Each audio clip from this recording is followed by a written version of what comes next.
스트레스에서 자유로운 사람이 되자. 우선 질문이 있다. 스트레스는 아예 없애는 편이 좋다. 예스일까 노일까? 아마 예스를 고른 사람이 많을 것이다. 답은 노다. 지금부터 이유를 설명하겠다. 결론부터 말하자면 스트레스를 없앨 필요는 없다. 일반적으로 스트레스는 없애는 편이 좋다 라고 생각하기 쉽지만 스트레스가 전혀 없는 것도 문제다. 이를테면 업무 관련으로 중요한 거래나 발표가 있다고 가정해보자. 분명 긴장해서 상당한 심리적 부담을 느끼고 스트레스를 받을 것이다. 하지만 우리는 스트레스 덕분에 열심히 자료를 찾아보고 준비하고 수차례 연습한다. 그 결과 실력이 늘고 더욱 성장한다. 때로는 인간관계에서 스트레스를 받기도 한다. 하지만 이를 해소하기 위해 자신의 성격이나 태도를 되돌아보고 상대의 기분을 헤아린다. 조금이라도 더 나은 인간관계를 만들기 위해 애쓴다. 이러한 노력은 인간적인 성장으로 이어진다. 이와 같은 종류의 스트레스는 좋은 스트레스다. 왜냐하면 살아가는데 꼭 필요한 자극을 주기 때문이다. 적당한 스트레스는 뇌 기능을 활성화하고 집중력을 강화하고 기억력을 높인다. 부담이 없는 간단한 일만 하면 실력이 늘지 않는다. 큰 스트레스를 받을 일은 없겠지만 목표 달성 후의 성취감이나 성장의 기쁨을 느낄 기회도 없다. 불분명하고 만족스럽지 않은 나날이 이어진다. 즉, 좋은 스트레스가 사라지면 성장 없이 제자리 걸음만 하는 인생을 살게 된다.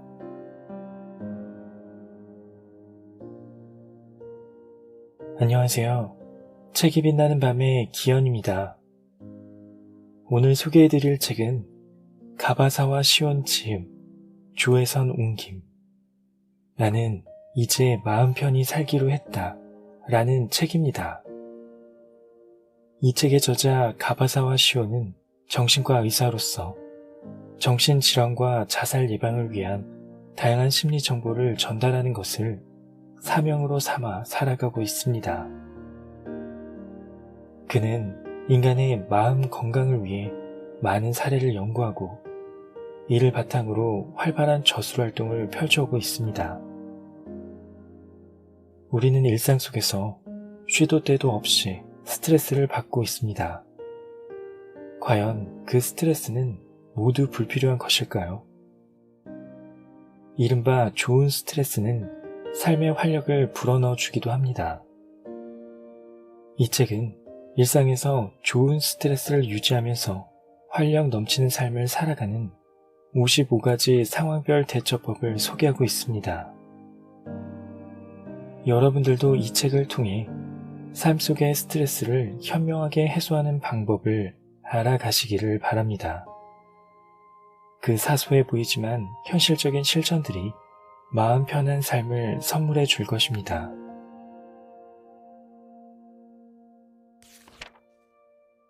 악의를 드러내는 사람에게 대처하는 방법.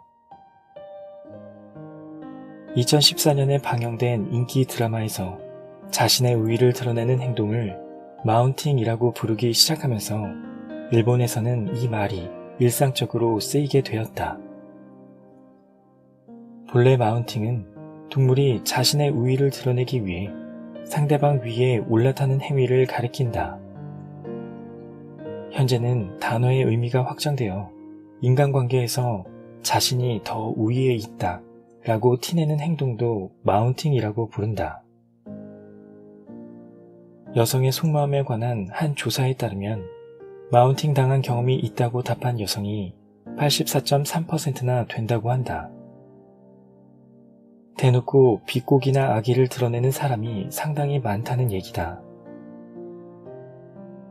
팩트 1. 악의를 드러내는 사람은 딱한 존재다. 누군가에게 악의를 드러내거나 공격을 가하는 사람의 목적은 뭘까? 무언가를 뽐내거나 남을 헐뜯는 사람은 열등감이 심한 사람이다. 이런 사람은 남을 깎아내리면서 자신의 우위를 확인하거나 우월감을 느끼려 한다. 남보다 우월해지고 싶다면 자기 자신을 갈고 닦아 성과를 내면 될 일이다. 그런데 하라는 노력은 안 하고 뛰어난 인물인 양 행세하면서 거짓 우월감에 젖는다. 이를 우월 콤플렉스라고 부른다. 이것이 우리에게 악의를 드러내는 사람들의 정체다. 그러니 누군가가 악의를 드러내거나 마운팅을 시도한다면 열등감이 심하고 우월 콤플렉스를 달고 사는 딱한 사람으로 여기자. 정체를 알면 마음도 편해져서 냉정하게 대처할 수 있다. 우월 콤플렉스에 젖은 사람을 진지하게 상대하는 것은 수준 낮은 경쟁에 뛰어들어 딱한 무리의 일원이 되려는 것이나 마찬가지다. 가장 좋은 대처법은 진지하게 받아들이지 않고 상대도 해주지 않는 것이다. To do 1. 흘려보내자. 누군가가 자신에게 악의를 드러낸다면 그냥 흘려보내는 편이 가장 좋다. 흘려보낸다 라는 말은 가볍게 넘긴다, 상대하지 않는다, 무시한다, 아무런 반응도 해주지 않는다, 반박도 하지 않고 화도 내지 않는다 같은 표현으로 바꿔 쓸 수 있다. 남을 괴롭히거나 악의를 드러내는 사람은 쾌감을 목적으로 악행을 저지르는 육회범이다. 이들은 상대가 괴로워하는 표정을 짓거나 우울해하거나 슬퍼할수록 기뻐한다. 그 모습을 보기 위해 점점 더 심하게 괴롭힌다. 나는 누군가가 마운팅 공격을 시도하면 그렇군요 하고 받아 넘긴다. 긍정도 부정도 하지 않고 그렇군요 라고만 말한다. 언어적으로는 중립이지만 비언어적으로는 부정의 뜻을 전한다. 그러면 상대는 흥미를 잃고 물러간다. 마운팅하는 사람은 우월감을 채우고 싶을 뿐이므로 우월감이 채워지지 않으면 재미를 느끼지 못한다. 이런 사람을 대할 때는 언어적으로 반박하지 않는 것이 중요하다. 상대가 비꼴 때 똑같이 비꼬지 말자. 마운팅하는 사람에게는 자존심이 생명이다. 체면을 손상시키면 자신의 존엄에 관한 문제로 받아들이고 맹렬한 기세로 반격해온다. 가볍게 넘기거나 슬쩍 자리를 피하는 편이 상책이다. 인터넷 악성 댓글을 대할 때도 마찬가지다. SNS 공간에서 누가 봐도 남을 괴롭힐 생각으로 글을 남기는 사람이 있다. 그런 사람에게 절대 대답하거나 반박해서는 안 된다. 철저히 무시하고 상대해주지 말아야 한다. 인터넷에서 남을 괴롭히는 사람의 정체는 관심병자다. 반박을 당하면 물 만난 물고기처럼 쌩쌩해진다. 우리가 관심을 보일수록 기뻐한다. 심지어 상대방이 불쾌하거나 당황하면 기뻐서 어쩔 줄 몰라 한다. 특히 마음이 약한 사람은 SNS 앱을 지우거나 로그인하지 않는 편이 좋다.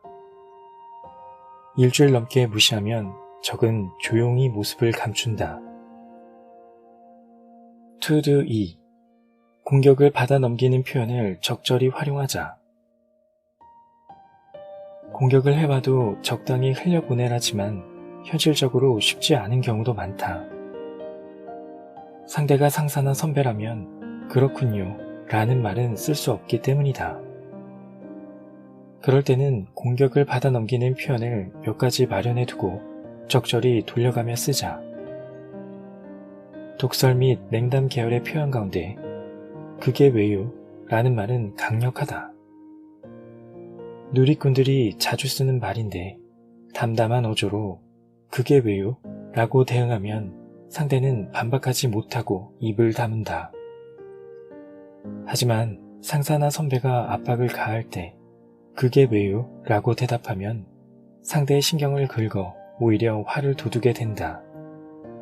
이런 경우에는 정중하고 예의 바르게 대응하자. 예를 들면 미소 띤 얼굴로 조언해 주셔서 정말 감사합니다 라고 말하자. 얼굴은 웃으면서 마음속으로는 철저히 무시하는 방법이다. 당연하지만 조언대로 따를 필요는 없다. 미소 띤 얼굴로 그거 잘 됐네요 라고 말하는 것도 효과적이다.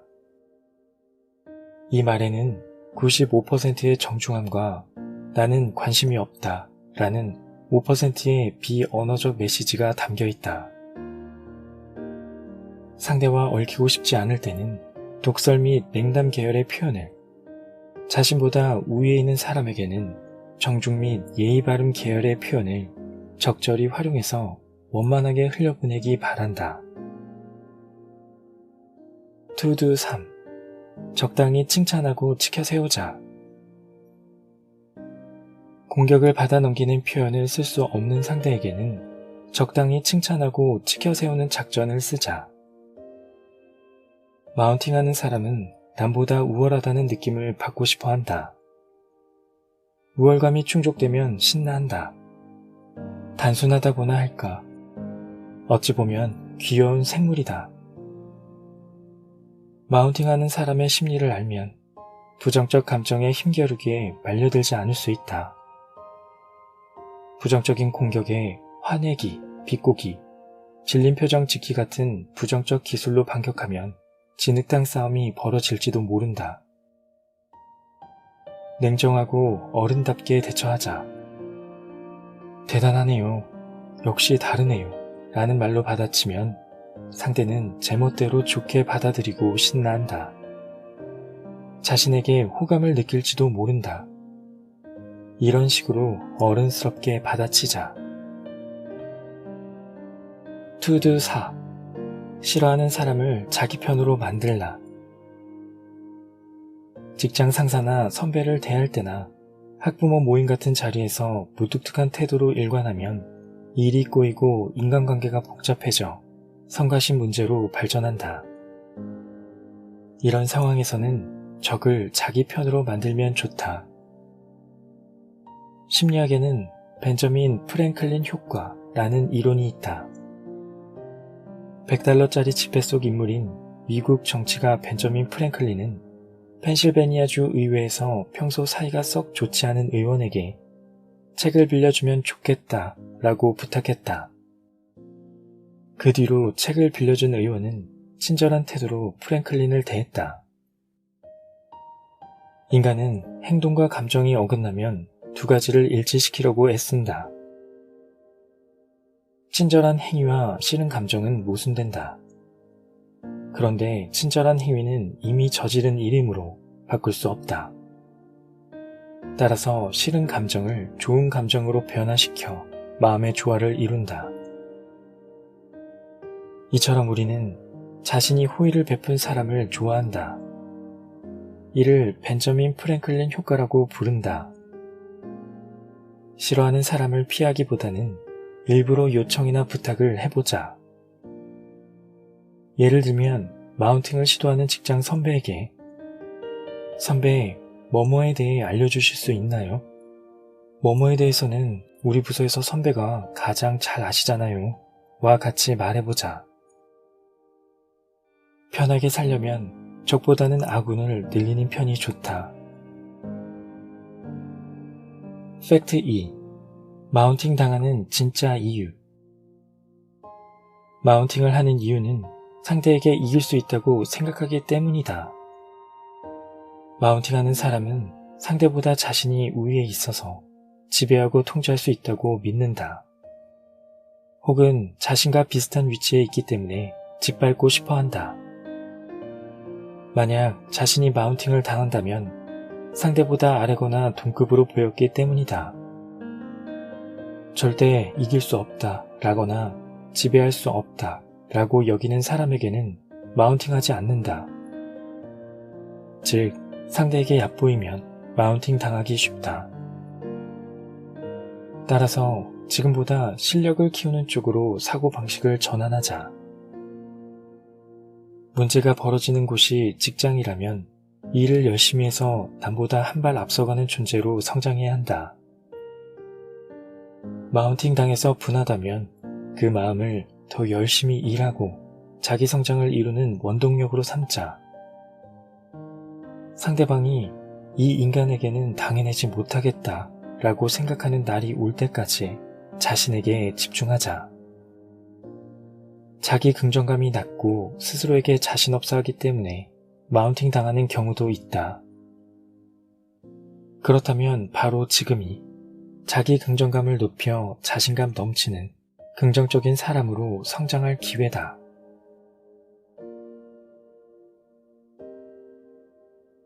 오늘 준비한 내용은 여기까지입니다. 마음의 건강을 잠시나마 돌보는 시간이 되셨기를 바랍니다. 끝까지 함께 해주셔서 감사합니다. 지금까지 책이 빛나는 밤의 기현이었습니다.